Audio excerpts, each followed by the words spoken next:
Thank you so much for joining our webinar this afternoon with Debbie Roberts, who is going to be focusing on digital blended learning in the primary classroom, specifically focusing on some of our science content. If you have any questions, feel free to write them in the questions box and we'll do our best to answer your questions. I'll pass it over to Debbie now. Thank you. Hello, welcome everyone, and hello, India, hello, how are you?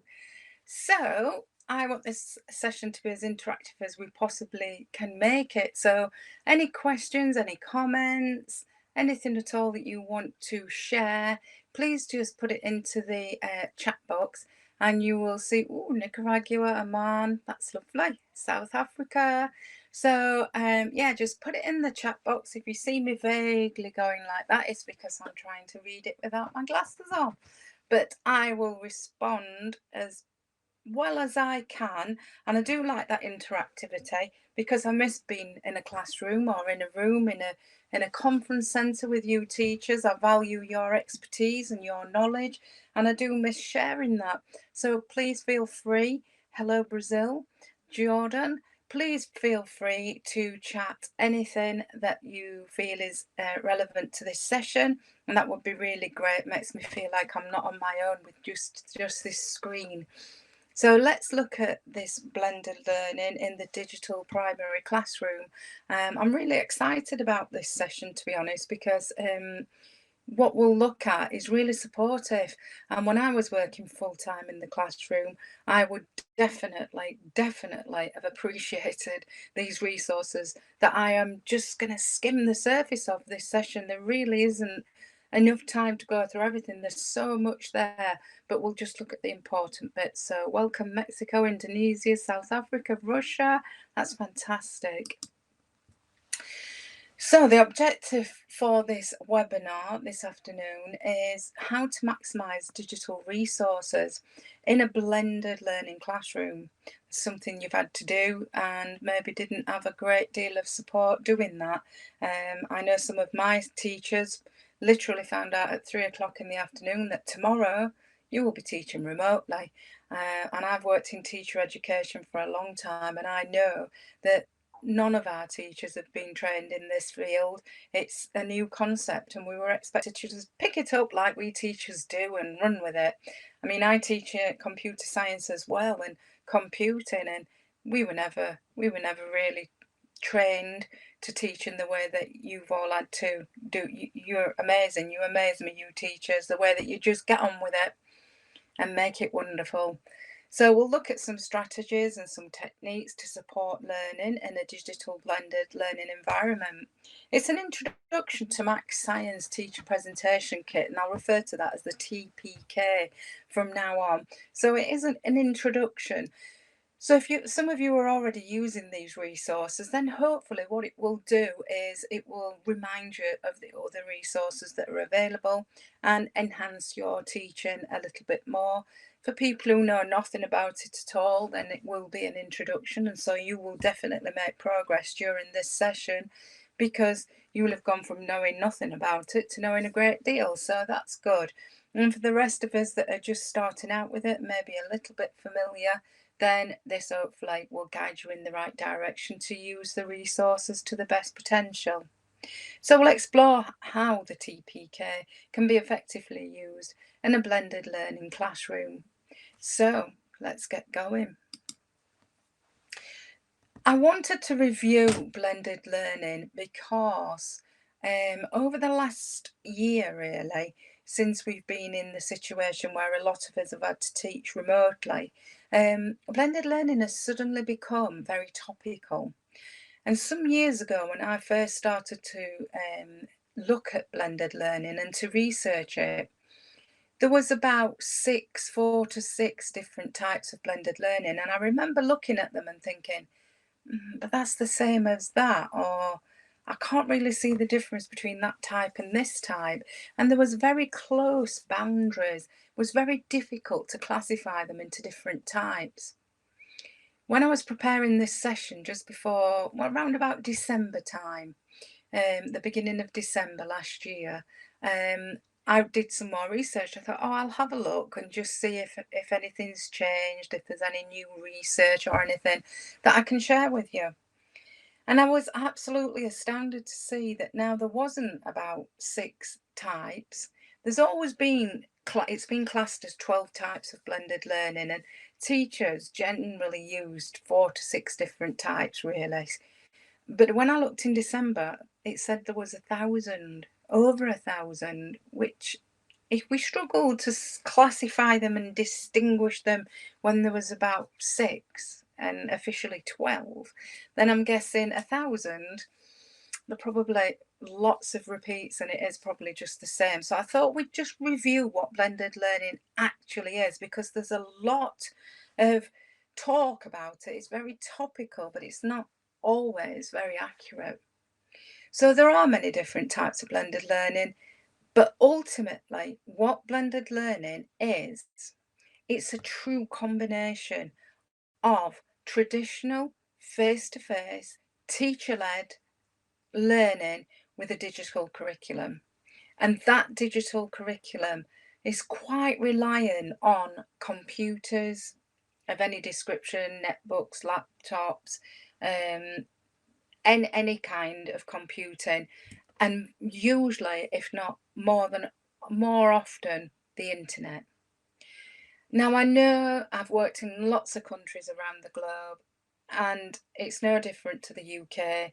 We often have many issues using computers and the internet in classrooms. But I'm just going to put it out there now at the beginning, because I don't want you to plan a lesson and then have internet issues and it put you off forever. Always have a backup plan, because if students can't log on and get going straight away, we lose them. And so always have something at the back of your mind. And the TPK is a great resource to have to fall back on. So we'll look at that as well. So that's what blended learning is.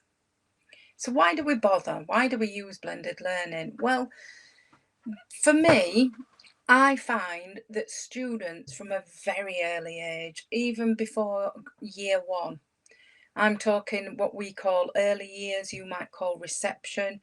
From a very early age, they are extremely efficient and proficient at using technology.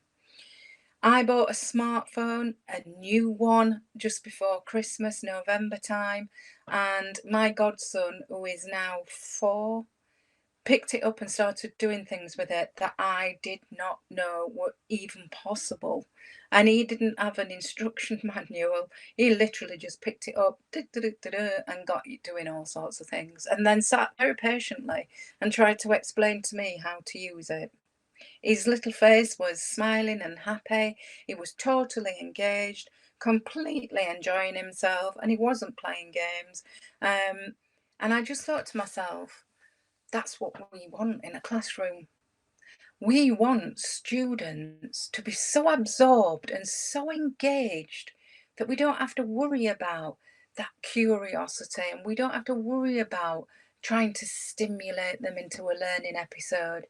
By using technology, they are already consumed in their learning. So we should use that.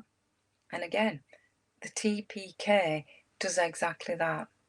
So the strengths of both strategies, teacher-led learning, traditional face-to-face learning, and the use of technology are blended in blended learning. It's not a bit of that and a bit of that, where it's sort of separate but together. It's not like that. It's a blend. One supports the other and the other builds on the other. And that's what blended learning is.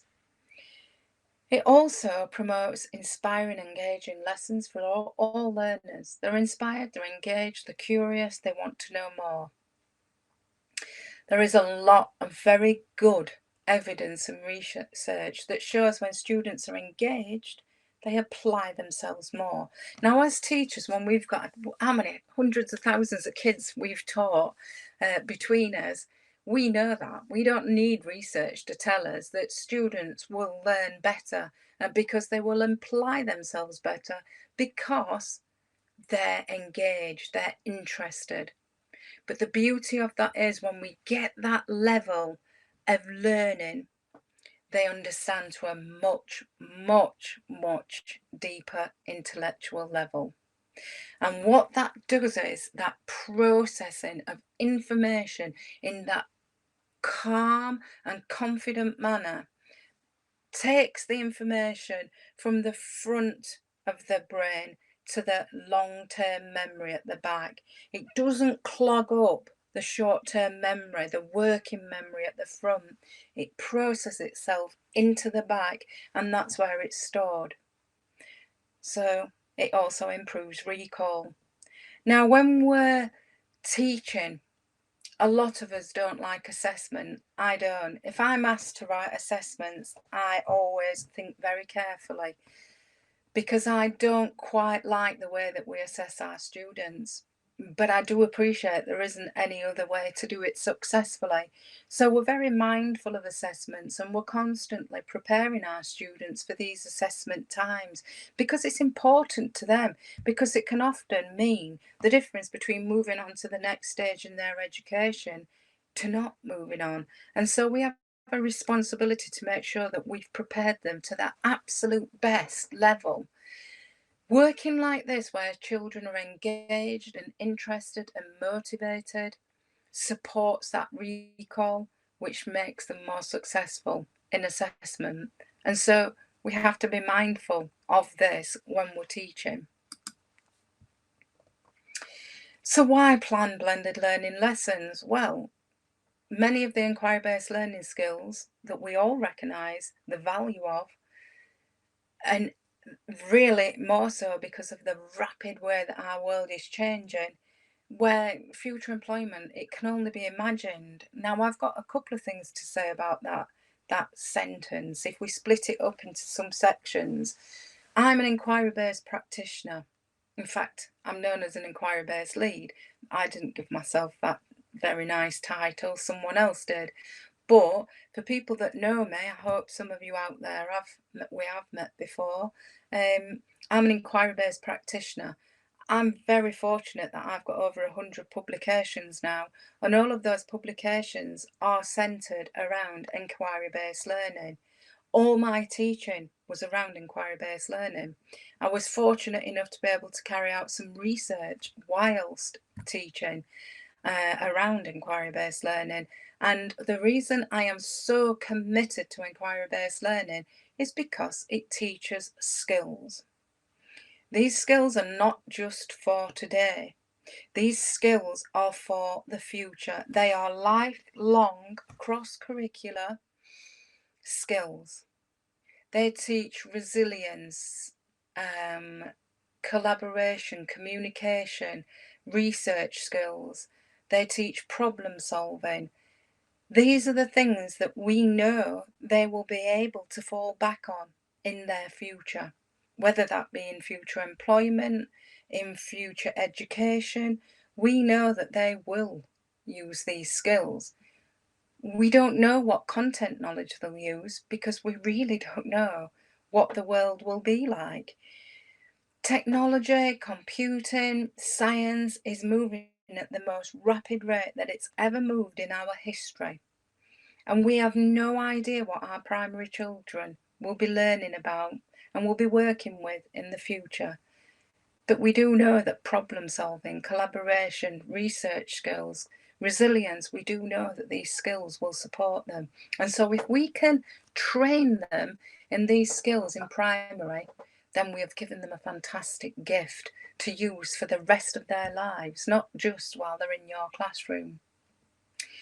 In true blended learning lessons, students take total responsibility for their own learning, and this includes time management. This doesn't put pressure on the students, it actually reduces the stress levels, and we know this through research. The time is more flexible because students are often finding themselves working at their own pace. They know what the goal is and they know when it needs to be completed by, but they're allowed to work at their own pace, which takes the pressure off. It gives that flexibility. That flexibility has been really important for us just lately, and the students, because we've been able to change and adapt to new situations. I'm told that primary school children can't take responsibility for their own learning. Well, I'm a primary school specialist and I beg to differ because I've seen it in action. Students can take responsibility for time management if they're trained to do so and they're supported in that. If objectives are shared and if they're often developed by the student with the teacher, the outcomes are improved significantly. Because they've helped design and develop the objective, they're a part of that learning. That learning is not being done to them, it's being done with them as a team. I often used to say to my students, I'm not the leader here. I'm just a guide. We're in this together. We're a team. We're a team working together. I know the curriculum and I'm guiding you through the curriculum, but it's your job to learn it. I can't learn it for you. I've passed my exams. I don't need to learn it. I can tell you what you need to learn. I can give you lots of different ideas how to learn it, but it's your job to learn it. So we're in this together. The result of blended learning is that the classroom environment is more flexible. It can adapt easily and it can adapt quickly to any changes in structures and daily routines. Never thought that would be that important, really. I don't ever remember many situations where the daily routine or the structure of the day suddenly changed. I turned up to my classroom, I'd planned my lesson, and I'd ordered my resources. Then suddenly, now, we were told, don't turn up to the classroom or don't turn up as often, you're now teaching from home. Blended learning really supports that flexibility and takes the stress out of some situations. So learning becomes accessible and personal to all learners. I'm told by students who learn regularly in a blended learning, inquiry-based classroom that they feel like the learning is personal. It's just about them. When they're in a classroom, whether there's 15 or 50 students in that class, they feel that the learning is personal. It's for them because they've had some input. They own their learning. They have some ownership because they've been involved in the design of what they're learning. I can't stress this enough, and I'm not ashamed to say that is powerful. That is powerful teaching and learning because the students know that they are part of it. It's about them and it's for them, and that makes a huge difference. These are the 12 types of common types of blended learning that have been around for quite some time now. They keep getting added to, they keep getting broken apart, but these are the ones, these are the mainstays. The outside in, where they learn a little bit more at home and then they bring things into school. Supplemental, I love that because they're learning either in school or they're learning at home, and the opposite supplements it. Self-directed learning, that's what we're aiming for. Self-directed learning and mastery, where they've learnt to such a high level that they can actually go away and they can start to synthesize that information and apply it to situations that are not even on the curriculum, but part of the real world and the big world that's out there. The lab rotation in science, we're pretty good at this because we often have situations where we've got either a circus of events or a carousel of activities and the students rotate around them.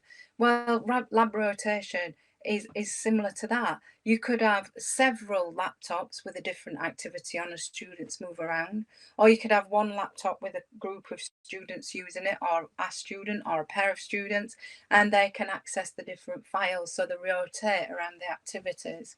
That could be as an individual, a group, or a pair. The project-based learning, I'm a big, massive fan of project-based learning because it allows students to think outside the box. It allows them to be creative.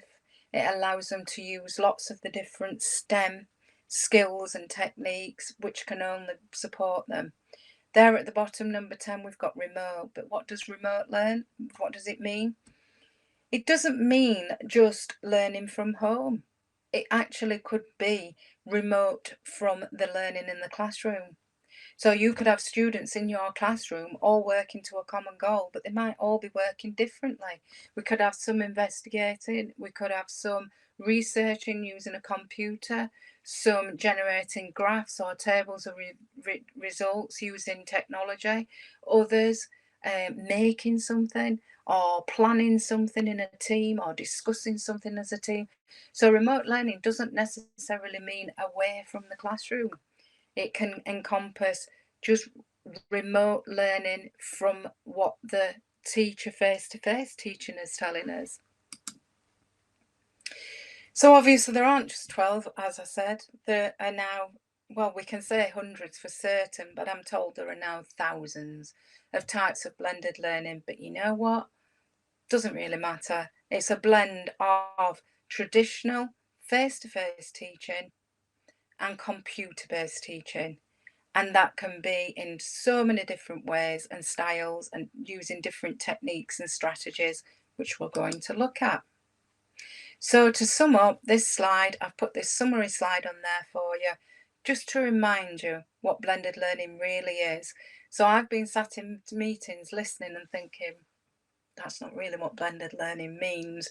And so you can have the confidence to have this slide and everything will be shared with you. It's all yours to use in, well, I say whatever way you feel free. It's for you to learn from. It's not necessarily for you to use in a CPD session, but there you go. That's up to Mike Millen. Mike's Science teacher presentation kit. So there's one for Max Maths as well, which we'll be looking at in a couple of weeks, I believe. But the Max Science one we'll focus on today. But if you are working in maths, you can use the same techniques and strategies, the same resources are there. But this we're focusing on science. As I said, you can use the different things for maths as we'll be using today. So how can you effectively use the TPK in the blended learning classroom and beyond? I just wish I'd have had this resource. I get really excited about it, so I am sorry, but I just think it's such an amazing resource for you to use in your planning. When you get onto the TPK, you're faced with a contents page, really. And what you get on the contents page are all the different resources that are available. So in science, you've got the Max Science student book, the workbook, the journal, and the teacher information. You've also got the Max boxes. They're fantastic because they are just small A5 cards that all have an activity on them that are linked to these books. And I know they're brilliant because I wrote them. So there you go. So when you click then onto whatever resource you want to use, you have this toolbar. So on my screen, as I'm looking at it now, is to the top right. These are the list of icons that you've got, and you've got a timer, you've got a pen, a highlighter pen. There's the one that's the dots. I think there's 12 dots, 9 or 12. I always get mixed up. There where the resources, you get a drop-down menu on the right-hand side, and you've got lots of interactive resources and worksheets and things like that. They're all listed there, so you know that you've got that resource to hand straight away. The pen's fantastic because students can actually look at some of the activities that are on the page, circle them. So if they were working remotely from the class now, or if they were working from home, they would be able to engage in this lesson. If you were teaching this lesson, you would be teaching it face to face. So you might read some of the points out and the students might work through them. If they're working remotely, they can actually use the icons to interact with you. So I've circled the two sources of light. If a student or all your class decide that they're circling the mirror, you immediately know, well, hold on a minute, that's a common misconception that a mirror is a source of light. I need to rethink my planning here and maybe go back and visit that. And so you've got that instant feedback. So rather than a misconception developing and becoming learned understanding that you've then got to unpick and unlearn and then reteach, you instantaneously can see, whoa, no, think about it. If you put a mirror in a darkened room, would you get light from it? I don't know. Well, try it.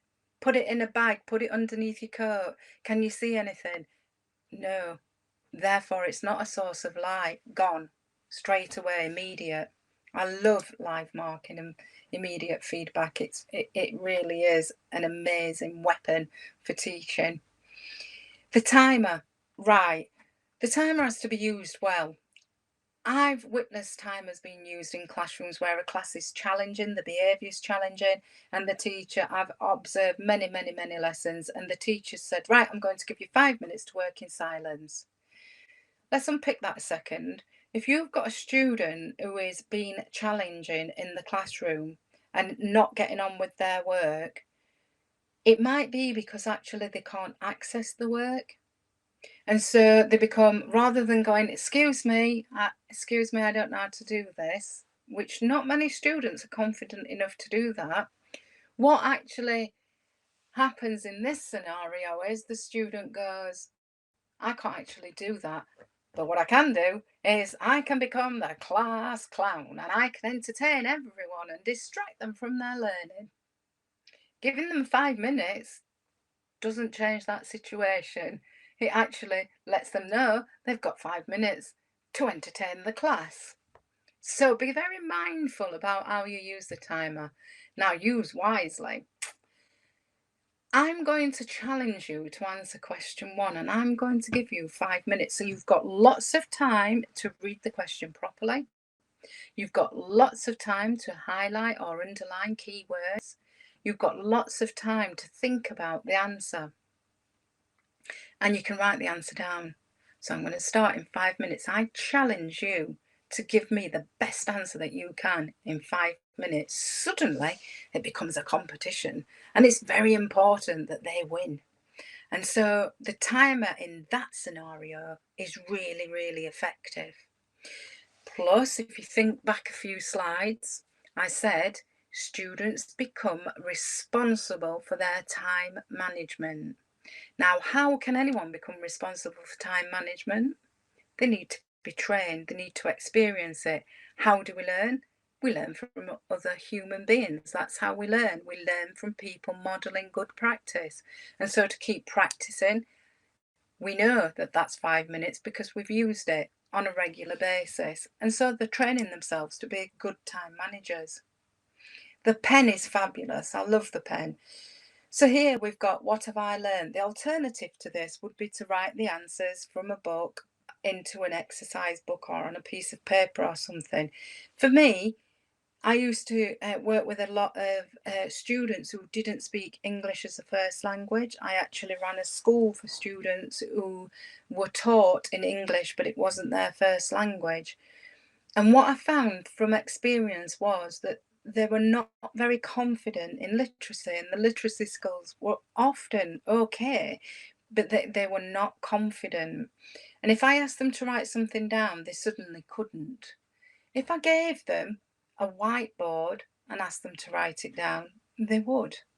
And I realised that they were more confident because they knew they could wipe it away. It would disappear. It wasn't permanent.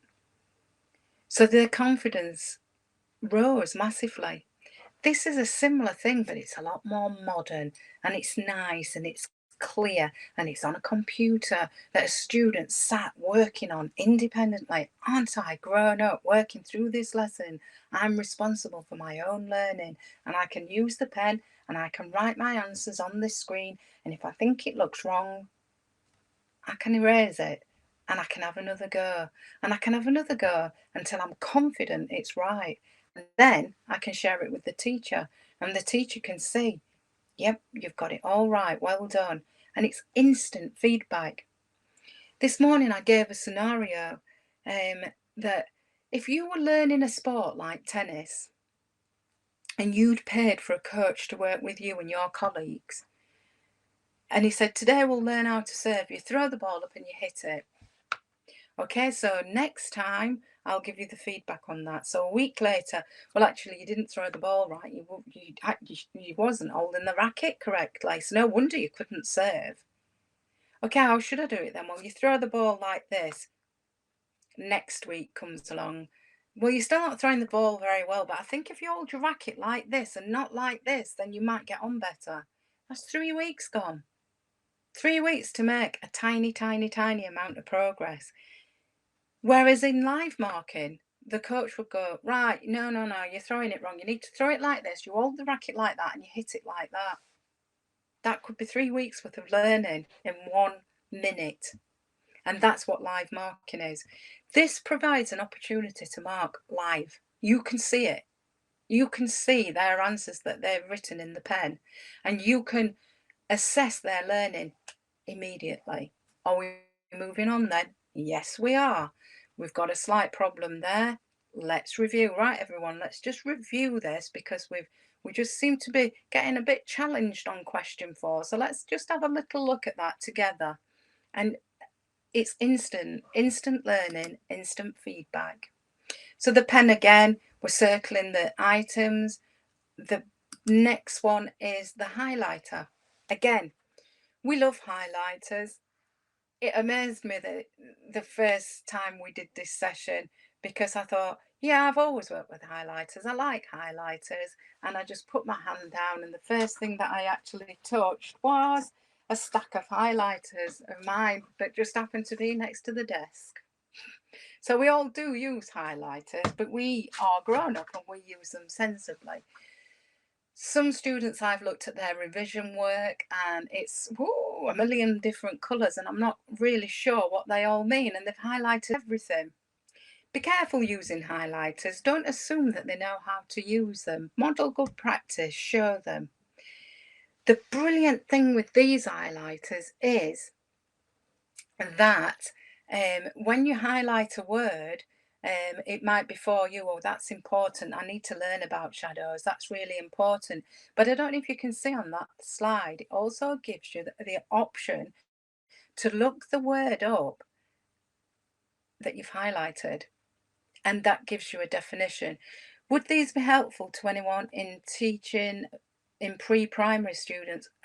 Yes, they are useful for pre-primary students. I run courses for early years, which is from the age of 3 up to starting in school. And wow, can those students work with these interactive resources well? Obviously, you'd have to be very selective because the language is a little bit harder, but there are some resources that you will see that, if nothing else, they would work as a stimulus, and they would get the students to think about a certain topic, a certain area. In most countries, there isn't a pre-primary curriculum, so you would have to be selective anyway in what you're teaching, but they do put across the skills really, really well, so you could use them for that. Now, particularly if we're working with students who are learning in English as an additional language, be careful with the dictionary. I'll tell you the positives. So this is a dictionary reading, giving us a definition. So this is where I've clicked on the dictionary after highlighting shadows. You know, if you're working, I write books and I also design training sessions like this. And sometimes you know what it's like. You get really interested and really engaged in something. You're typing away, there's smoke coming from the keyboard. And then you think to yourself, actually, is that the correct word to use? Am I thinking of a different word?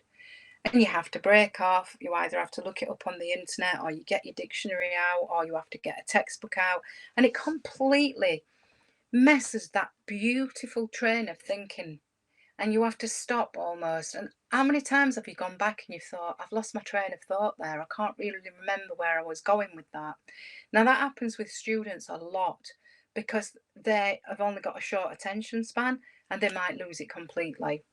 Having this option gives them instant feedback. Yes, that is what a shadow means. I thought that's what it meant, and it does. It's perfect for that. It's not perfect for writing definitions. Students should write their own definitions when they have used the word and experienced it. So don't encourage them to copy definitions from the dictionary, because that actually has been proven not to help children, because they think they understand that word now and so they move on. So they never fully understand that word. So it's not a great foundation for the next stage. But used as it should be, as a quick reference, it is absolutely brilliant because it supports literacy really well. And if they're working on something where they're using the pen and they're writing their own ideas, it can also help them with spellings and things like that. So it does support literacy massively, but just don't encourage them to copy out the definitions. Pointless. Okay, I don't know if you can see there, but this is how to add text. So the students get a text box, they look different. So when the dough's being cooked, when the cake's being cooked, what's the difference? Well, they look different. That could be a very quick, easy answer.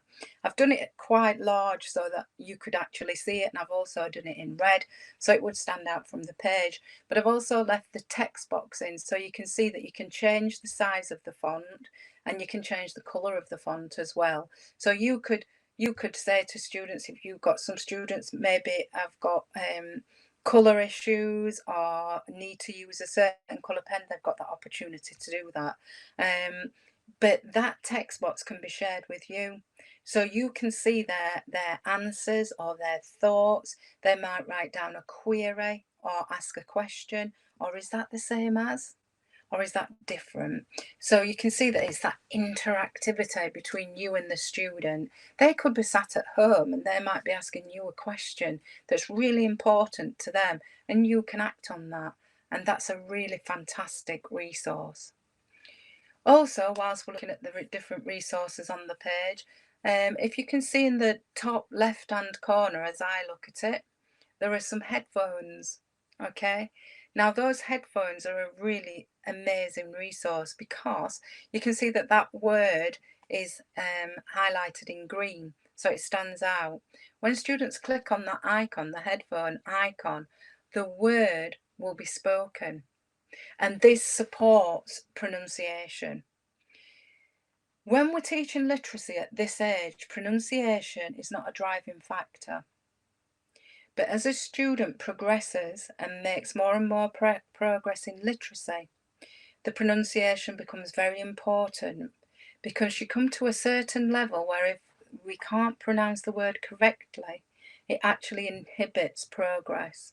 And that's research, that's based on research. And so we need to, at some stage, introduce pronunciation. So when my children were little, my dad used to speak baby speak to my children. He used to say things like, well, let me just tell you one example. If my son saw a horse, my son would say, oh, there's a horse. And my dad would say, it's a GG Popo. And I used to think, how confusing is that? Horse is not really a difficult word to say. GG Popo is 2 words. They don't really make any sense. I could never understand why people did that. And I could never really justify why we speak in some ways to students at some ages and not others. Let's pronounce the words correctly from the word go and learn it once rather than twice. So I like that icon because students can click on it as many times as they want to until they feel confident that they could verbalise some scientific vocabulary or a word that might have been really challenging in the beginning of their learning. So this shows us a lot of the icons on this page. We've also got the workbook link, and we'll look at some workbook examples in a few minutes. But there you can see that each different activity or different parts of the page are actually linked to a workbook page, directly linked to it. So it could be supplementing the learning, it could be a stretching or challenging that learning. And these are great for working remotely or students working independently, because they are a really good resource that supplements or supports or challenges the learning of the lesson. Someone earlier said to me, but parents are very confused about blended learning. They think that when their students are sat in front of a computer that they're playing computer games. I think if, as a parent, if I looked over my child's shoulder, I'd like to think if my child was using a computer and potentially on the internet, that I would be already looking over their shoulder, because I'm very suspicious like that, and we should encourage parents to do just that. But if I saw my child working on this, I'd be extremely pleased and very impressed, because it's directly linked to the curriculum. It's what they need to learn. They can add a personal note. This can be something just for themselves, a reminder. So when they look back, oh yeah, I do remember that. That's right. So that acts as a really good tool for them. It's the same as writing on the side of a book, but they would never be allowed to do that, and we wouldn't want them to do that. We'd want them to respect the book. But here, they can add their own notes as they go along, and I think that's a really extremely good resource. It also gives them ownership. It also gives them responsibility. Here's one of the resources. So when we drop that right hand resource menu, we get things like this. So this is an interactive activity. This is a really great interactive activity because students can take time out. This would be ideal for a student to work on remotely by themselves, to supplement the learning or to consolidate the learning that they've taken part in, either face to face or remotely. This gives the student time to sit and think, to reflect on their learning, to have a quiet moment about their learning. And then they can have a go. They can read through it at their own pace. They can attempt to answer it. And because it's interactive, you get an instant answer. So the answers are there. Have I done it correct? I've got 2 words wrong. And it's fun, it's engaging, but it's time to think about what they've actually learned, and it's a fantastic review and reflect opportunity. So these are some of the workbook pages that I told you about. So when you see that WB icon in the little purple box, it refers to a page number or a workbook page, and then they can turn to that.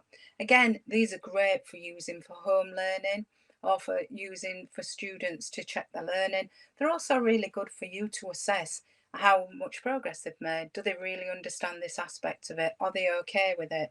So they can have a go. They can use the pen. They can have a go to answer these questions, and you don't need to print them out. So it's cost effective. You don't need to give out loads of paperwork. In these times, we're not sure. We're not sure if we should be handing papers out. And also, if we are handing papers out, that means that someone's had to go somewhere to actually get the paper or deliver the paper. So we need to avoid that, and we can do that using these resources. So that's a really good worksheet. Here's another workbook page which consolidates further. We're using drawings, we're using answering yes or no. We've got some places where we need to practice our literacy skills, and we can write a longer answer or a shorter answer. So there are different ways to actually record and communicate their understanding and their answers using that workbook page. This is a great one, science language. The science vocabulary is getting more and more extensive, I'm sure it is. I'm told it's not, but it feels like it is. The primary vocab list is growing in science because so much of it is dropping down from the next level into primary level. And so the science language is important, and it's important that they become confident using it from an early age. So look at the diagram of the simple circuit. Look at the arrow showing us the direction, even though we know that's wrong now, but hey, that's convention and that's what we accept.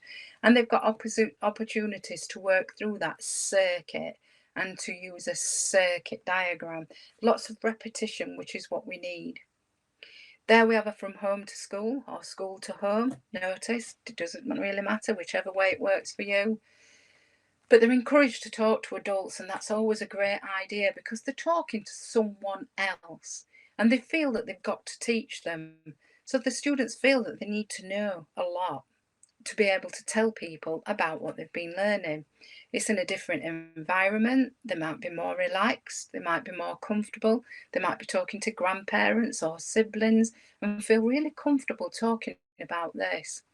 And it's nice that they're asked questions. What did you like about this? What does that do for a student? It gives them some ownership and it gives them some control over what they're learning. I enjoyed this. I understand this. This is my learning journey. So again, it's really important. They can practice and practice using different resources. These are all the resources that are on there. I'm trying not to talk about a slide that's coming up in a minute, but these are all interactive. You can display these, or the children can use them by themselves on their own computer, at home, in the classroom. You've got so many options to use these using the toolkit on the toolbar. Okay, so this one's about science language. It's a little quiz, it's a crossword, but at the end of the day, they've got to read the information, they've got to process that information, they've got to think about a logical answer, and then they've got to record it and report it. So it feels quite comfortable and quite relaxed, and it's not threatening, but yet it gives us a lot of information about how much they understand so far. The student book activities are brilliant and set in the right place at the right time. We've got extension activities which challenge their learning. So, what can Tom do to cool down his soup? Well, we're actually synthesizing the information about evaporation and about heat and how we can transfer that heat by blowing on the food. We've got the workbooks, all sort of place so that we know what links to what. So you might be able to plan your lesson using this workbook, using this page, but then know that you've got that workbook page to allow the students to record and report what they've learned in the lesson. They're designed to be used independently. So when a student's working through that page, they might suddenly get to a point where they don't understand something. So we've got the hint box, a nice little nudge. Heating and cooling water can cause reversible changes. So we're talking about reversible. We're trying to nudge them in the right direction. So students can be using that from home, or you could have taught a section of the lesson and then you might allow them to work remotely. And then they could use a home learning to supplement that learning. So from these TPK resources, you have every single opportunity to implement blended learning. But what you have got is you've got lesson plans, you've got worksheets which support the blended learning. So remember, blended learning is traditional face-to-face learning and some form of computer-based learning. The whole of the computer-based learning might be the lesson now, which would normally be the face-to-face learning. You could have a Zoom call going on and you could be using these resources on a Zoom call to teach that face-to-face and then leave the students to complete the workbook or to complete an activity on the page, to use the pen to annotate and to record their responses. Check your science. Right, on that toolbar, this is what I get excited about. Children are used to extremely brilliant resources. You look at smartphones and TVs, and even I imagine you're all younger than me, but think about when you used to use devices and technology. It wasn't anywhere near as good as it is now. Students have high expectations. They want it to look good and they want it to be clean and clear and crisp. I used to keep all my lovely coloured pens, and I've shared this story before. I was known as a really cool teacher because I had a box of different coloured whiteboard pens and I had a purple and an orange one. And they thought that were fantastic. So I'd write things on the board in different colours, and that was enough to engage my students. That's not enough now. That would not impress any students now. This does. This is continuous mode. This is designed to be displayed on your interactive screen as big as you want it to be. You can use all those tools. You can use the pen, the highlighter. The wonderful thing about this is if you click on the tool, the spanner or whatever it is on the top bar, you also get this big fantastic screen, and then you get a continuous mode where you can flick between the pages. So you can just scroll up and down, so it scrolls onto the next page and onto the next page, almost like a PowerPoint, but much clearer, much crisper, much nicer, and much more user friendly and interactive. Which for me, this excites me because children see that it's crisp and clear. You haven't got any PowerPoints to start making. You haven't got any interactive resources to start designing. It's all here. It's there, the TPK for you to use. And these make brilliant, engaging, and very, very good quality lessons. I actually love that continuous mode. The navigation bar is at the bottom between what happened in your investigation. So again, you can flick between the pages. You can increase the size of some or reduce the size of some of the areas that you're working on with the students. You can automatically get into the resources section, so you can look at any workbooks or any interactive resources that are directly linked to what you're teaching. So imagine that is your full screen on your interactive board, regardless of how big it is. And you can even share that with the students. So like I said, you can have that on your main screen if you're doing a Zoom call or a face-to-face lesson, and the students can be looking at that at home or remotely on their computers. That is an amazing resource. I cannot encourage you enough to play around with that and really use it. It is a lesson. I think it's really important that everyone reviews and reflects. As teachers, we know the value. When we were studying, when we were learning our trade, we started to think about the value of reflecting on our learning. When I worked in ITT, initial teacher training, I used to encourage my teachers, my trainee teachers, to review. And I used to say to them, you know, at the end of a day, when you've been teaching all day, you will remember that one thing that didn't go to plan. You'll remember the time that you might have raised your voice when you were training, or the time that you really didn't want to do it anymore. That's all you remember. But when you start to review and reflect, you'll realise that one thing didn't go according to plan, but hundreds did. And you impacted so positively on hundreds and hundreds of students. But you forgot that because you just remembered the one negative. Now, if we know the value of it, even though we very rarely give ourselves the opportunity to do it because we're so busy, we want to train our students to do it. This checklist can become very, very, very useful because if we give the students time, so research tells us that if we are given a checklist or a questionnaire or a survey, and I work for a charity at the moment where we collect surveys, and I know that the teachers just tick down the first box that says agree. Unfortunately, some of the questions are negative and they're agreeing to the negative. And I know they don't mean that, but they're just ticking because they're in a rush. Students do that as well, and they will just tick, and then it becomes absolutely meaningless. So we give them time, and they get used to having that time. They understand that they will be given 5-10 minutes to complete this checklist, to think about it, to review, to reflect, to learn how to review and reflect. And they learn that. The magic happens when at the beginning of the next lesson you say, thank you for filling in your checklist. I've looked at it.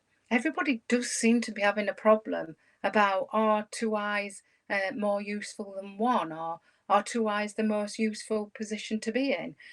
You all seem to be a little bit confused about that. So we're just going to do this quick activity just to see if that raises your confidence. Students are then like, she's actually looked at that. He's actually acted on that. And so next time you come to a review and reflect, they've learnt something. And so they spend time reading and reviewing every single comment, statement that's on there. We've just about come to the end of our webinar now, and I would love it if there were some questions. I have seen a couple of things that I might be able to comment on. So how would we implement blended learning in contexts where resources are an issue? The average child in South Africa may not have access to a device as well as our schools. We have to work with the resources and the equipment that we've got, I'm afraid. There are lots of places where many children don't have access to a device. These resources can be used on a smartphone as well. I've actually checked that, and you can actually use them on a smartphone. Now, I know that that is beyond some people's resources, but in my experience, when I've visited many countries, I'm amazed how many people have smartphones. So they can be used on that. The remote learning doesn't have to be at home. Obviously, if you're in a situation where your school's closed and your children are learning from home, then they would not be able to do this. But if you're in school and they're doing the remote learning, they could maybe use a workroom, a library, or something like that where there are resources. Also, when we're looking at blended learning, you could do the computer section in school. That could be flipped, okay? And they could do the external learning. Now, at the moment, what you have to think is this. What are your students doing today? If they don't have access to a device, what are they doing?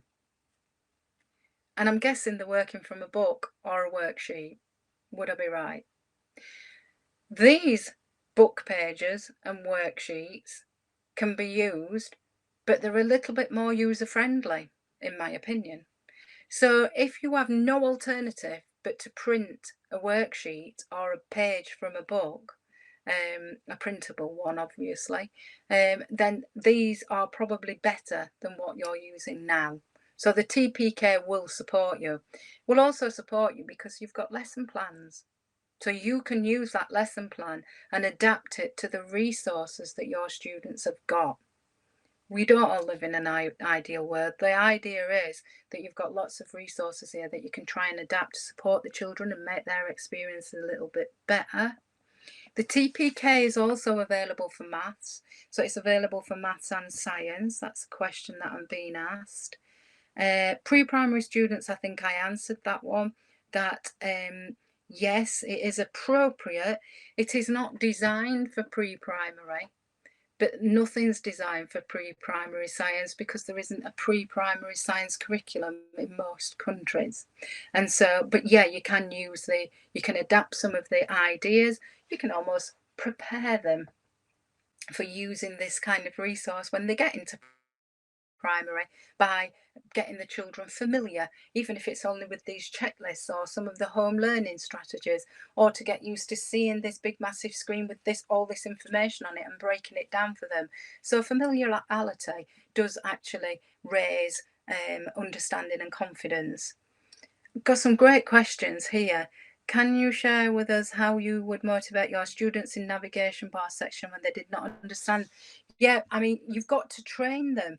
You can't expect them to just know the navigation tool. Remember that you can have that big screen with the navigation tool across the top. Remember, we as mammals learn from other mammals. And so if you're clicking on the navigation and using them and they're seeing how to use them, you'd be amazed how quickly they pick that up for themselves. But it is self-explanatory because when you hover over them, it actually tells you what it will do. You cannot go wrong. If you click on it and think, what have I done? You just go back. You've got the forwards and backwards option all of the time. So you just go back. So it's trial and error, and it's just building experience, which increases confidence.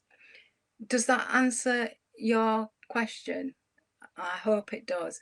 I haven't got any more questions at the moment, but if you do come up with anything that you want to ask, please, please, please do feel free to ask, and I'll do my very best. As I always say, I'm sat here talking to a screen all the time now. I'm used to being in a room with you all, and I know if things are going right, but when I'm sat here looking at myself on this screen, the only way I know if you're happy with what I'm doing or you want things to change is if you tell me. So the comments so far are very positive, and I'm really pleased about that. I cannot tell you how excited I am about this resource, and if I was in the classroom full time, I can't understand why you wouldn't use it. It's just got so many resources and so many options to use. So thank you, Anton. That's a lovely thing to say. I appreciate that. So thank you so much. I have had a great time.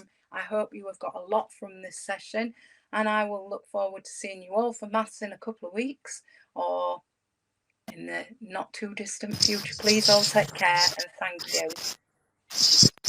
Perfect. Thank you so much, Debbie, as always, for a fantastic session. I can tell from some of the questions that attendees were asking that they were super interested in your thoughts and advice, actually. So thank you again for that. And also to the attendees, as always, to being committed in joining our webinars. And we hope that you have learnt more. And if you do apply any of these techniques, it would be great to hear from you. So do feel free to contact us if you have any questions or you want to know more about the TPK. It's available for maths and science primary for our resources for maths and science. So do contact us if you have any questions. We look forward to you joining our session in an upcoming webinar soon. So take care for now, and we will see you soon. Bye. Bye.